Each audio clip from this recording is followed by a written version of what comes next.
뉘우치는 죄인. 옛날 어느 곳에 한 노인이 살고 있었습니다. 노인은 70평생 동안 온갖 죄악 속에서 살아왔습니다. 그러다가 어느 날 병을 앓게 되었습니다.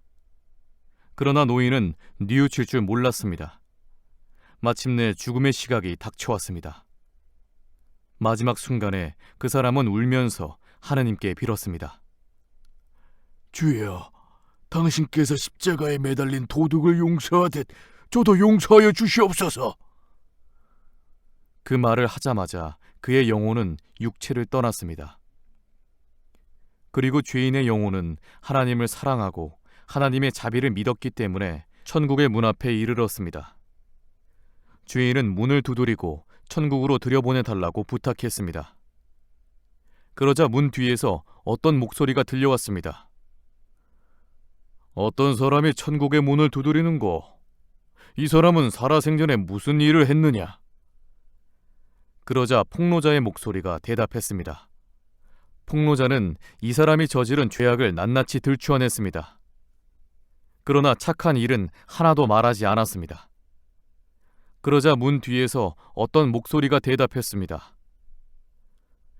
죄인들은 천국에 들어올 수 없다. 어서 물러가라. 죄인이 다시 말했습니다. 주여, 당신의 목소리는 들리오나 얼굴도 보이지 않고 이름도 모르겠나이다. 목소리가 다시 대답했습니다. 나는 사도 베드로다. 그러자 죄인이 말했습니다. 나를 불쌍히 여겨주십시오, 사도 베드로님. 사람의 약함과 하느님의 자비로움을 생각해 보십시오. 당신은 그리스도의 제자가 아닙니까? 당신은 그분이 말씀하신 가르침을 듣지도 못하고 그분의 모범적인 생활을 보지도 못하셨습니까? 이런 일을 생각해 보십시오. 언젠가 예수님이 괴로워하시며 슬픔에 잠겨 있을 때 당신더러 자지 말고 기도해 달라고 3차례나 당부한 적이 있을 것입니다. 그런데 당신은 눈이 감겨 잠을 자고 말았습니다. 그분은 잠자는 당신을 3번씩이나 보았습니다. 나도 그와 마찬가지입니다. 그리고 이런 일을 생각해 보십시오.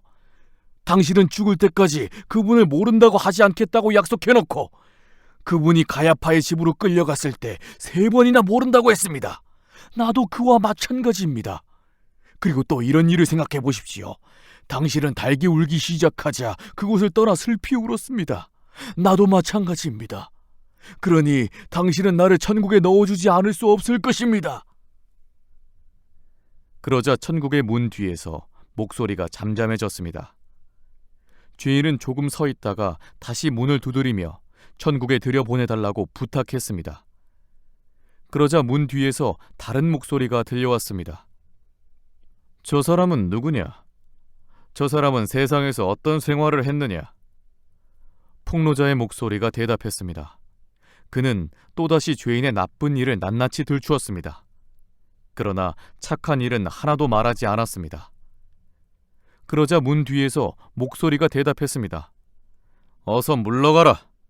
그런 죄인들은 우리와 함께 천국에서 살 수 없느니라. 죄인이 말했습니다. 주여, 당신의 목소리는 들리오나 얼굴도 보이지 않고 이름도 모르겠나이다. 문 뒤의 목소리가 다시 말했습니다. 나는 예언자 다윗 왕이다. 죄인은 실망하지 않고 천국의 문에 붙어 서서 말하기 시작했습니다. 나를 불쌍히 생각해 주십시오, 다윗 전하. 그리고 사람의 약함과 하느님의 자비로움을 생각해 보십시오. 하느님은 당신을 사랑하시어 다른 사람들 앞에 칭찬해 주셨습니다. 당신은 모든 것을 가지고 있었습니다. 왕국도, 명예도, 돈도, 처자식도. 그런데 당신은 지붕 위에서 가난한 사람의 아내를 발견하고 마음속에서 나쁜 생각이 떠올랐습니다. 그래서 우리 아이의 아내를 빼앗고 아몬 자손의 칼로 바로 그 남편을 죽였던 것입니다.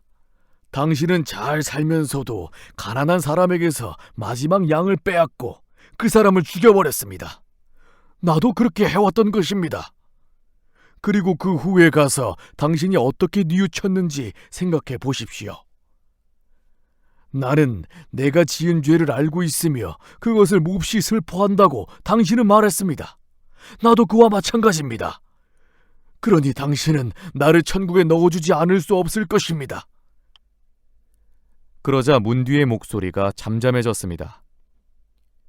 죄인은 조금 서 있다가 다시 문을 두드리며 천국에 들여보내달라고 부탁했습니다. 그러자 문 뒤에서 세 번째 목소리가 말했습니다. 저 사람은 누군고? 저 사람은 세상에서 어떤 생활을 했느냐? 폭로자의 목소리가 대답했습니다. 그는 세 번째에도 죄인의 나쁜 일만 들추어낼 뿐 좋은 일은 하나도 말하지 않았습니다. 그러자 문 뒤에서 목소리가 말했습니다. 어서 물러가라. 죄인들은 천국에 들어올 수 없느니라. 죄인이 말대답을 했습니다.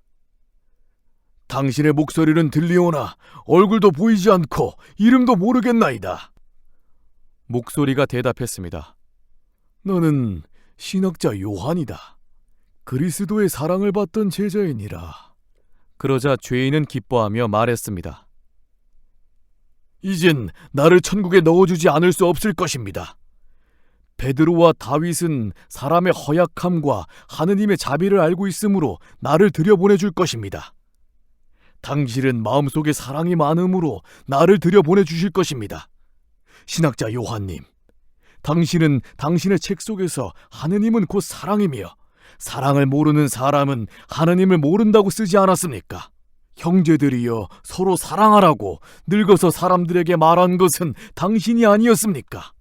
그런 당신이 이제 와서 어떻게 나를 미워하고 쫓아낼 수 있겠습니까? 당신의 입으로 한 말이 사실이 아니라고 하든지 아니면 나를 사랑하여 천국에 들여보내주든지 하십시오. 그러자 천국의 문이 열렸습니다. 요한은 뉘우치는 죄인을 안아서 천국으로 들어오게 했습니다. 스마트한 독서 오디오 락. 지금까지 사랑이 있는 곳에 신이 있다를 낭독해드렸습니다.